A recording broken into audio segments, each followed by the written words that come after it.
Hi, greetings. It's me, Dr. Paul Gerhardt, and I'm afraid this is probably going to be a long lesson, but I think it really will be worth your while to stick through the whole video because I really think that I'm going to give you what I call leadership gold. In here, I'm going to talk a little bit about theory, but what I'm mostly going to talk about is if you really want to make the biggest impact as an effective leader, these are some things that you probably know but really need to bring to your awareness how important they really are, because you may not realize it. By not doing these things, you may be negatively affecting other people and causing things to be a little more expensive than they have to be. And you probably maybe even breaking down the levels of morale of employees because you're not doing these very, very important things. So I want to talk about a lot of things today to help you see the bigger picture of how just by making a few changes in what you do each and every day, it could have a significant impact on the overall costs of doing business and happiness levels of your employees, and bottom line, happiness of your own career, because we create our own successes through our own actions, and how we see things affects what we do, which affects the results of what we get, of course. And you've probably heard me say that before. So it really is important for you to really recognize how what you do can have a positive or negative impact, and then because you may not know what you don't know. Obviously, we've been talking about listening a lot in this leadership series. And really being an enlightened leader means I'm more cognitively aware of what it is that I'm doing, and I'm developing the skills because I'm practicing habits that get amazing results. My teams, these are things you want to be saying over and over again, people in my teams have such positive attitudes because I recognize I, as a leader, have the biggest influence over attitude in my organization. Well, if you want to be an effective leader, I'm going to give you a little bit of gold. So, first of all, you have to be yourself. If people know when you're not being yourself, and if you're a person that really doesn't like him or herself very much, you have the choice to change how you are. I really believe that if you incorporate some of the ideas that I'm going to share with you in this video, you may find that these little changes can really get dramatic results, as I've told you before. Figure out what you really are good at. People respect people who become masters at whatever it is that they're good at. And continue, we find our interest in something and we continue to grow in it because that interest motivates us to want to do things over and over again and more. And when we do things more and more, we have a tendency to get better and better at that. Hiring is one of the most important things that a leader can do, and you have to be a smart leader. Don't hire people who are just like you. Hire people that are going to complement just the skills that you bring to your team, and that they also complement the skills that your other team members have. And that doesn't mean that everybody has to think alike either. And so really being able to recognize that you need to value the differences that people bring genuinely. It may feel awkward, but they don't have to be like you. They just have to be able to do the work and get along with other people. And you as a leader have got to learn how to make that happen. Treat people the way that they want to be treated. And so obviously they have to stay within company guidelines and work within policies, but as much as possible really get to know people and find out what's important to them and then give that to them. Try to find ways to say yes. Try to find ways to show them respect for who they are. Respect goes a long way. Make sure that people have a clear focus on what's expected, and then empower them to do that. I just made that long video on empowering people and how important it is and how it affects the bottom line when you don't. And then really listen. Listening is probably the most important skill that a leader can have, because when we listen, as you've heard before, we really get to see things differently and understand the perspectives of other people, which broadens our perspective, and then we have a better idea of what we need to do and the best decisions possible. Peter Drucker is said to be one of the best leadership minds of all time. And some of his wisdom really is that most leaders really are not born. Leaders learn to be effective leaders. And that's the deal with you. If you want to be even more effective, you have to be open to learning. You cannot assume you know everything, and that's why I highly recommend you stick with the video all the way to the end, because I'm going to give you some really important tips on things for you to be thinking about each and every day. Where we put our focus, that's where we're going to get our results. You cannot be a leader if you do not have followers. So if you remember that you need to treat your followers like they're valuable, then you're going to get some amazing results. That's part of it. Trust is really important. Remember, trust is the glue that binds the two. So trust is the glue of all relationships. You need to give trust to get trust, and you need to have open communication to be able to find out where people really are coming from and what they know, so that you can benefit it and make the best decisions possible. Leadership really is not all about rank.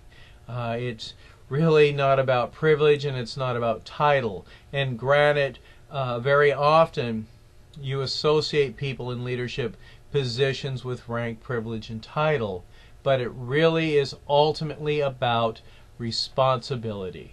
You need to be responsible for making sure that you're accomplishing organizational goals. That's management.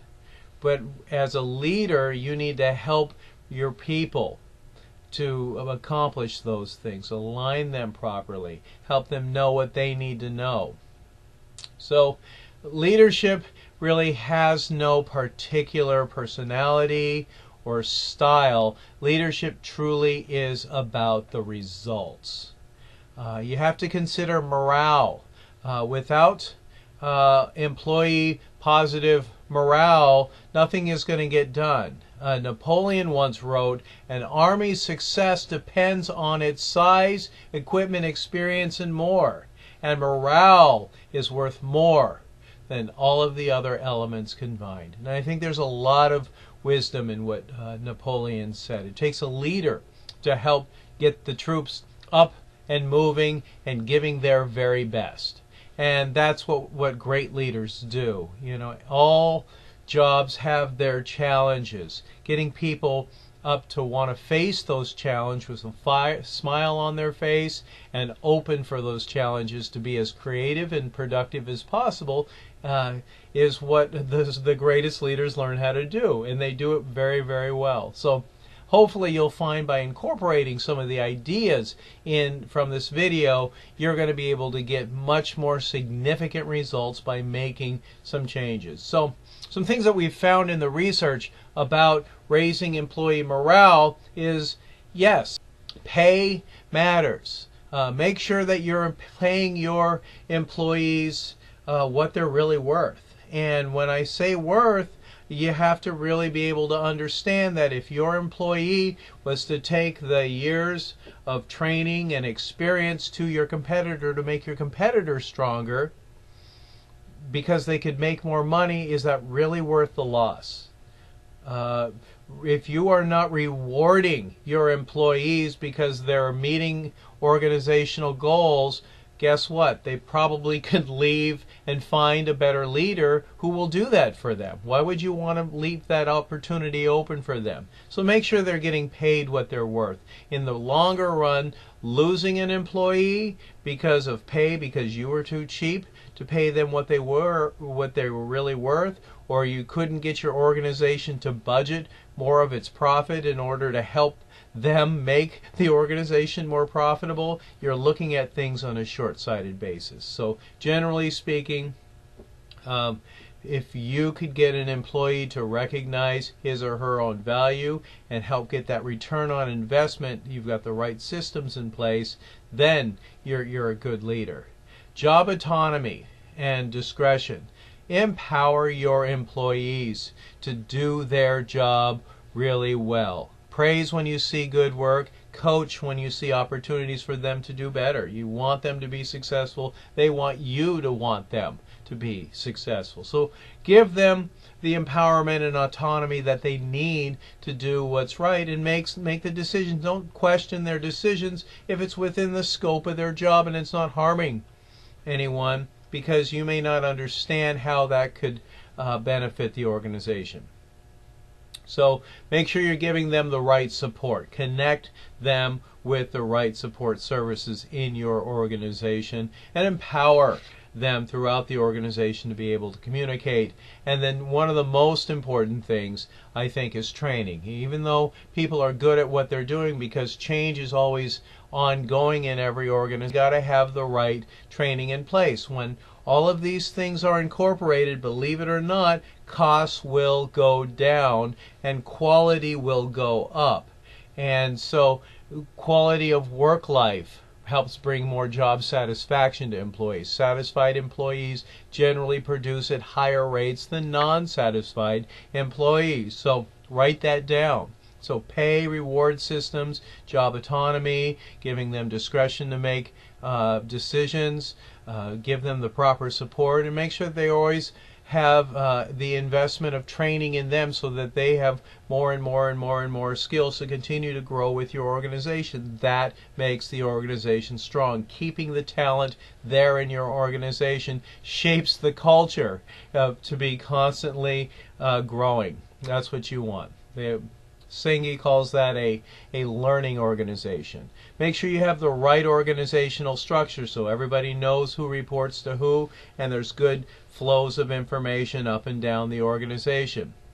Make sure that people have the technical skills and access to the right physical assets in the organization.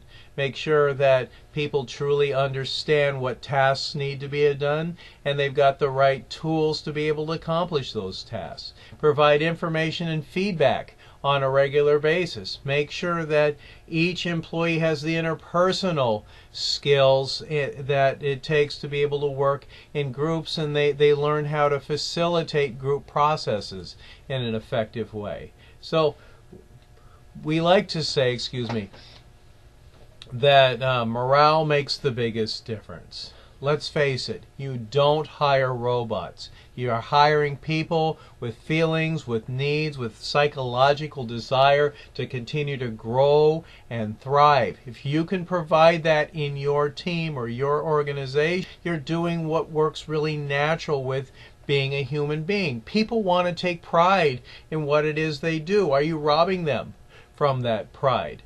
People really want to enjoy their life, and their work is part of that. Are you taking the joy out of their work with what you do? People want to feel trusted. Are you giving people trust? Are you having these conversations that help enrich that trust? Are you talking to people in a way that helps build trust? Are you talking down to people, being condescending, being judgmental of people? If you're doing those things, stop it. Write that down. Stop it.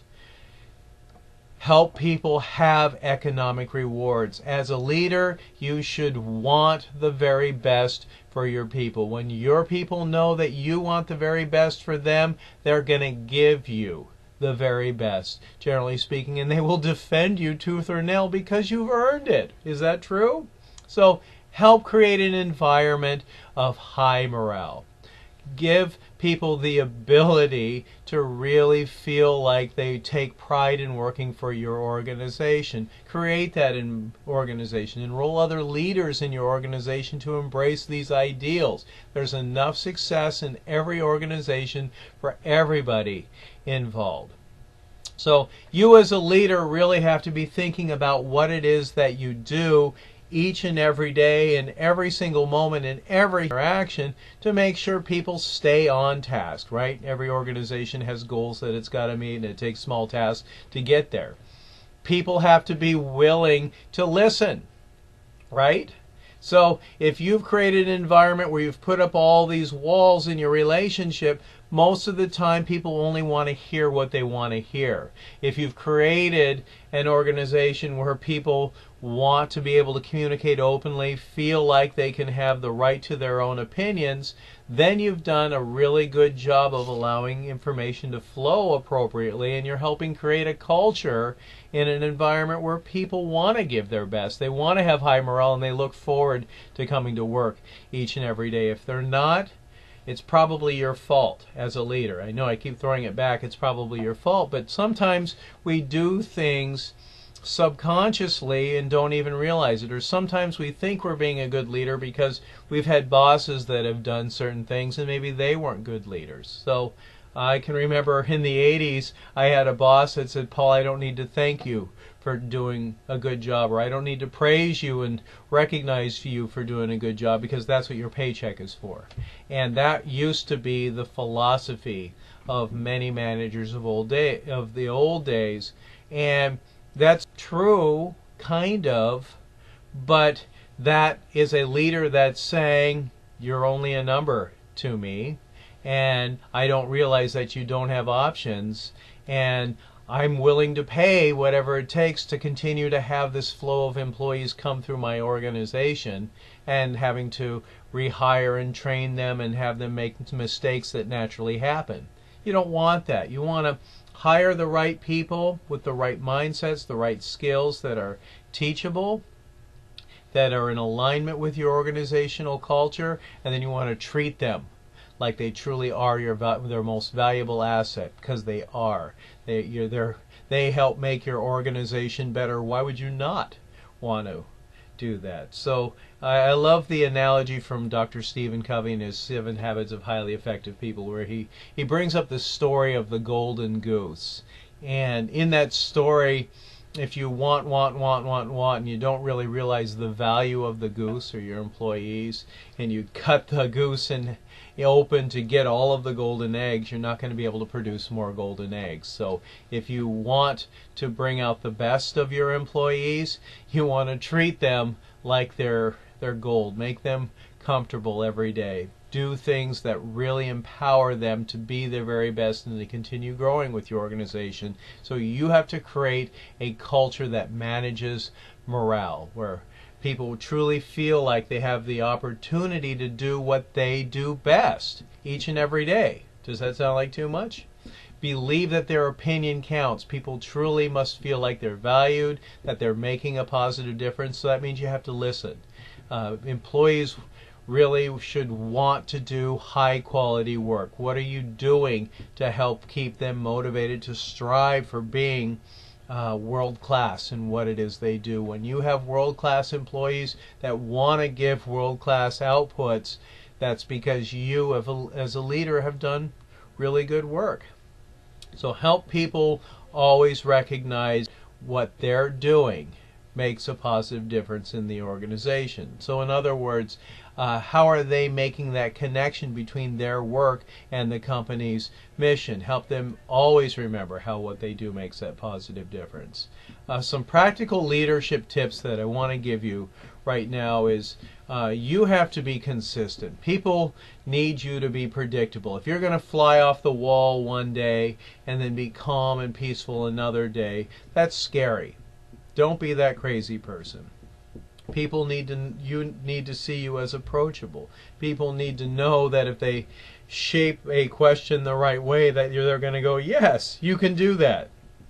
You need to be understanding.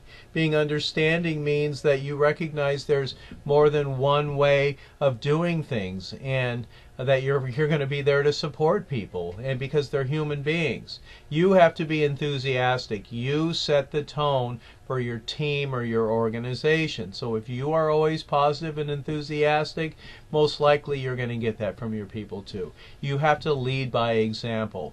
Be very honest all the time. Be approachable all the time. Be flexible all the time. Be supportive all the time.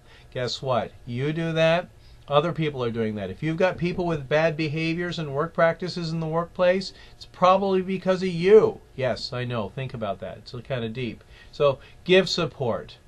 Don't just be someone that sits in your office. Be present. Be available. Build connections with your people each and every day. Keep your promises. Be a person of honor. Praise generously.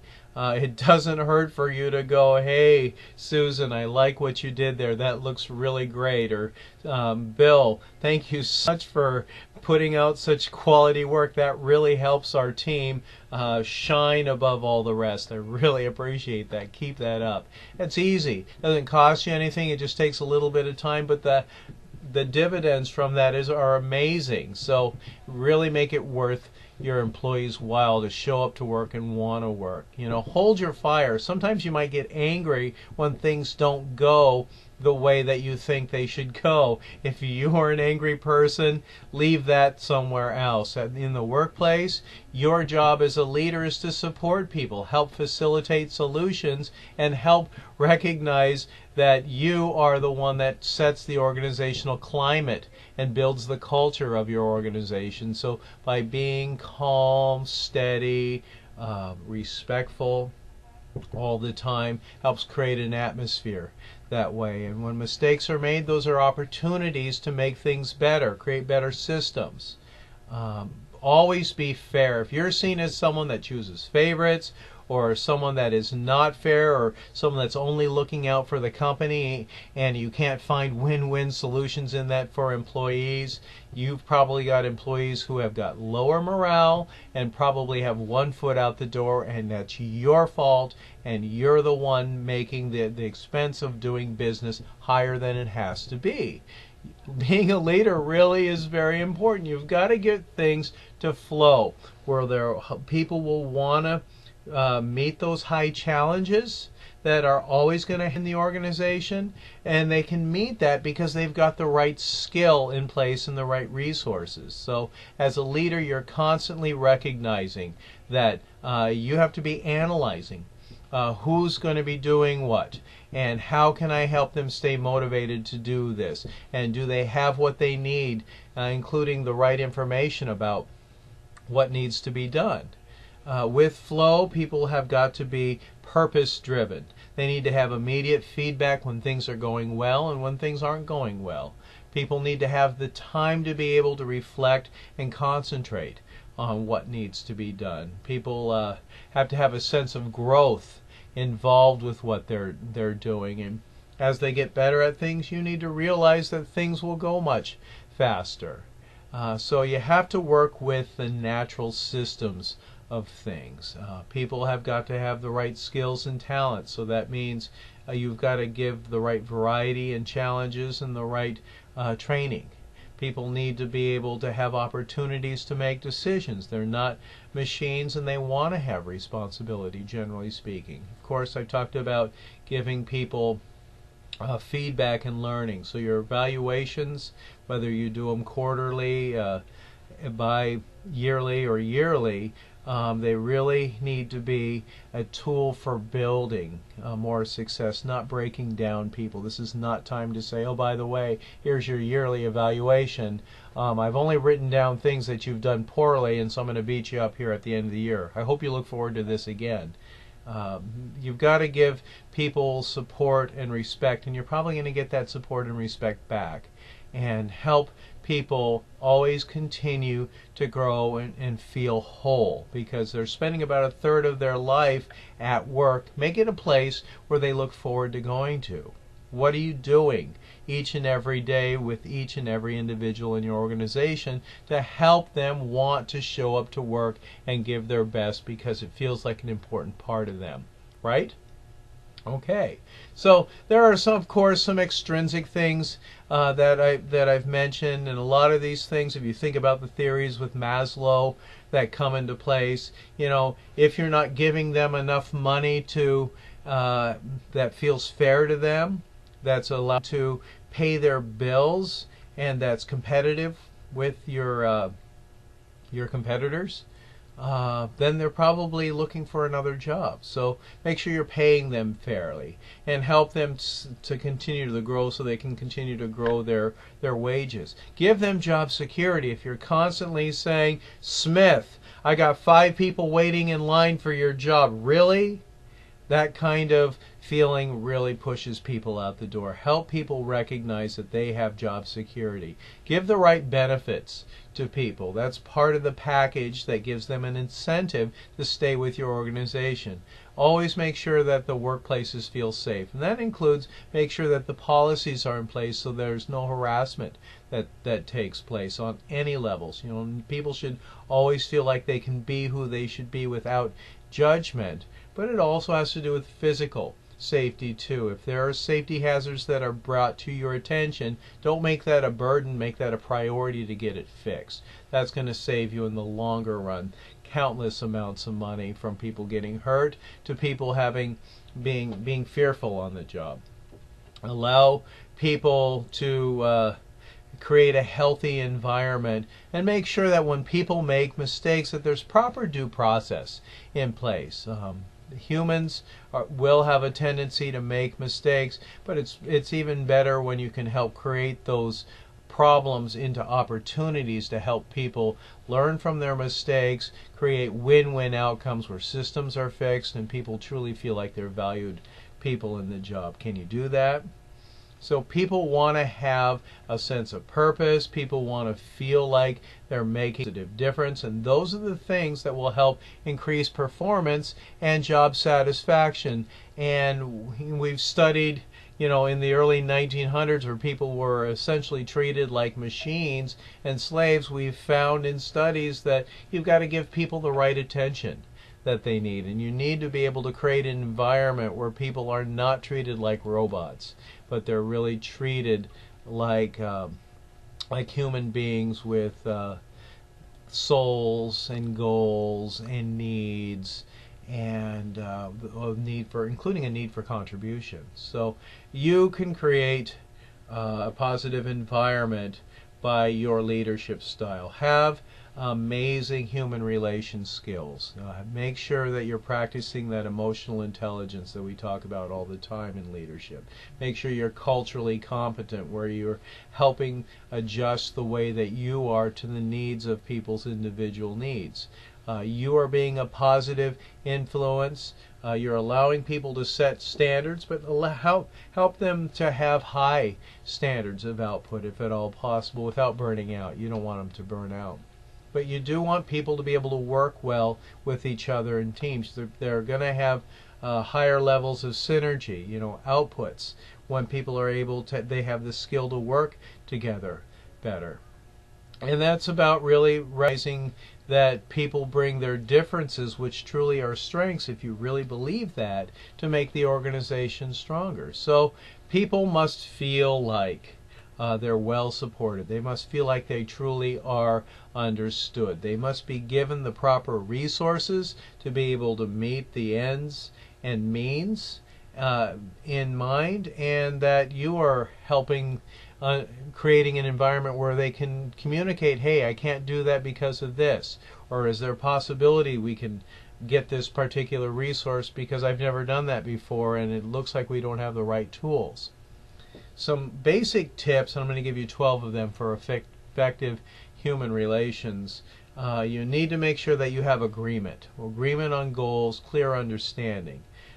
Be on the outlook for competitive behavior. You don't want employees to go, I'm better than you. You want people to go, we are doing amazing. You really have to practice the number one skill in human relations, which is listening, and you have to listen from your heart and your eyes. Remember, body language really says a lot about how a person's feeling. So really listen completely to people to really understand where they are and your opportunities to coach them and support them if possible. Do avoid absolute statements whenever possible. See how I dumb that down a little bit? You can't make everything an always. There's got to be gray. There's got to be an allowance for people to be flexible in some situations. When you make a mistake, and you're going to make mistakes as a leader, you have to admit that I made a mistake, I'm sorry, let's try to get that fixed, that's my fault, let me help out. Will you forgive me for doing that? I totally am sorry about that. And then do your best to be a person of integrity and make up for that mistake. But as a leader, you're allowed to make mistakes, but if you are covering it up or doing things that make it worse, you're a terrible leader. Involve people in your decision-making process. That makes you a good leader. Really show that you're listening and valuing each person. Live up to your agreements. If you make a promise, keep your promise. Use consensus in making major decisions. Make sure that you've got clear lines that people understand where each of the goals are being met, and celebrate those wins. Create winning strategies whenever possible. And again, I want to talk about respecting differences. That's the whole deal in today's workplaces, is we're getting more and more and more and more diverse, which is an amazing thing, because that's what's going to help the organization grow if you truly leverage those differences of perspectives and needs. It's not just about you as a leader, it's about everyone in your team. Should be reflective of the consumer base that's buying your product or service. And then if you're thinking positive, you're doing positive things too. So again, leaders have the biggest influence over organizational culture and employee morale. What is it that you are doing to make sure that you're maintaining that? You're creating that environment and then maintaining it. So if you are a bully boss, stop it. You're causing problems. Look for other people in your organization that might have that same type of mentality and get them to stop that. You can't just ignore or downplay any kind of negative behavior. You need to be creating an environment where people truly are positive because they love what it is that they do. How do you do that? Also be aware of antisocial behavior. You don't want people to be using profanity, sexual language, or actions, and then again bullying. That's not a safe workplace. Those kind of destructive behaviors continue to decay your organization. You have to model professionalism, and you expect it absolutely from everyone every single day in every interaction. So how clear are you making that expectation, and how are you conveying that message? It has to be serious, but not so in a way where people are scared to be themselves. It's just there's certain things that really cannot be done in the workplace. So you have to have ideal codes of conduct that clearly say what can't be done. You need to give the right disciplinary action when that happens, and you need to deliver it in the right way. People need to have the right kind of counseling and training all the time. So don't make people feel terrible, like they hate their jobs because you've handled a situation the wrong way. Create a win-win output, but get people corrected and help them clearly understand how what it is that they do deteriorates the organization, so to speak, makes it a little bit weaker. Everybody wants to feel like they contribute, and people will make stupid mistakes based on their past programming. So creating a civil workplace climate with no violence, and clear codes of nonviolence, having the right kind of quick and effective discipline in place, being a person who models restraint and avoiding verbal or physical aggression really is important. This is why you have to be a mature person in the workplace with your attitude and your behaviors. When people complain, stay calm, cool, and collected. Listen patiently without interrupting. I mean, really, really listen.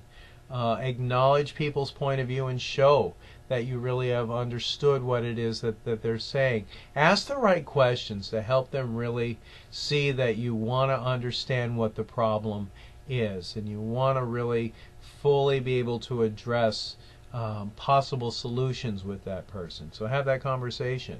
Then reach closure and genuinely thank the person for speaking up. And then make sure you do the right follow-through. Help them understand what it is that you did to bring it full circle, to help them understand that you took what had happened seriously, and they should feel like it was just. And effective, and help them understand if they don't. People need to feel like they feel trusted, and they need to feel that their work truly is appreciated. That's a theme that you'll probably hear in all of these videos, because it really is true. People come to work because they want to make a positive difference. They have to make a living. Give trust, give respect, allow people to share their ideas and their feelings, and you need to be willing to give your time, ideas, energies, and allow them to feel like they're respected. Really listen in a responsive manner. I cannot continue to tell you how important listening is as a leader. Are you doing it? It's one of the things that most leaders think they're doing, but they're really not doing it well. So you have to be honest with yourself, and you have to be open to changing what you're doing to do it better. So let me give you a few tips again on the art of listening. Really recognize that you have to think things through when you hear them. Listen for the ideas. Really focus on what the different ideas. Reduce emotional deaf spots. Sometimes we put a wall up when we feel some kind of trigger that's related to what we hear. Be aware of what your deaf spots are. Find an area of interest. What really is the key ideas in this communication here? Judge the content, not the delivery. Sometimes people are nervous when they're speaking and can't put 5 words together and really give a clear understanding about those things. So take a step back, and you have to recognize that people aren't always the way that they communicate, that it's just coming out wrong. Hold your fire. Some things may irritate you, but if you are an angry person or show anger in the workplace the wrong way, you are slowly decaying the organizational culture. And so you need to be positive in how you do things. You need to model a mature attitude. Really practice listening. Listening is one of the hardest things we do. Dr. Stephen Covey says he or she that listens more is doing more work than the person that is talking, if you're doing it right. Resist distractions. Don't look at your watch. Don't look at phones. Don't be multitasking on other things. Give complete eye contact to the person that's talking and really listen and hearing what is said. And then challenge yourself to see things differently. Don't be a theory X manager where your assumptions are that the person is lazy, or the person is wrong, or the person is not as good as somebody else. We have to honor people where they are and help people be the best that they can be. Your assumptions about people are weakening people. You have to really understand people and allow yourself to have a clearer understanding of who people are. So perceptions, again, are very, very powerful. You can become enlightened when you are really open to growing. You can help other people grow by modeling this. Don't assume, don't judge people. Be open, be a leader, be an active leader that practices the things that we've talked about today. Human relations skills are important because relations are fragile. Give trust, be an excellent listener, model what you're looking for, be honest, and respect the differences of other people. Truly have a genuine concern for human dignity, human worth, and personal growth. That's what we as humans want. You want it, each of your employees wants it, and you have the biggest influence on how that happens. Give people clear, high standards. Make sure things are in writing and verbally spoken, and being able to give people an opportunity to ask questions. And you're creating a flow of information that comes freely because you haven't put up any walls. Your style of communication affects the style of input that comes forward. So if you are being harsh or judgmental or talking down to people, you're probably not having a good flow of information that you could be getting. Be respectful at all times. If you are sarcastic or making belligerent statements, you are making your organization a little bit weaker. So I've given you a lot of information about how important human relations are in affecting workplace success. If you want to be a leader, you have to be an active leader, be thinking all the time about what your actions are doing, and then making sure you're applying the right action in every human interaction each and every time.